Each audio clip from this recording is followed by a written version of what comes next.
আজকের আনন্দে আমার মনের কথাগুলো আপনাদের সাথে শেয়ার করি।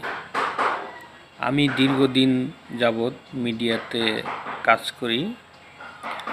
মিডিয়াতে কাজে এসে আমার যেরকম আশা আকাঙ্ক্ষা ছিল, তো মনের ভিতরে যে ইচ্ছাগুলো যেরকমটা প্রতিভার সাথে আমি প্রকাশ করেছি, যা চেয়েছিলাম তার চেয়েও অনেক অনেক বেশি আমি পেয়েছি, যেটা আমার পরিচিত মিডিয়া পার্সন যারা ডিরেক্টর ভাইয়েরা আছেন তারা আমাকে দিয়ে অনেকটাই ভালো ভালো কাজ করিয়েছেন, বা আমার ভিতরে যে প্রতিভা আছে সেটা তারা তুলে ধরার জন্য সর্বোচ্চ চেষ্টা করেছেন।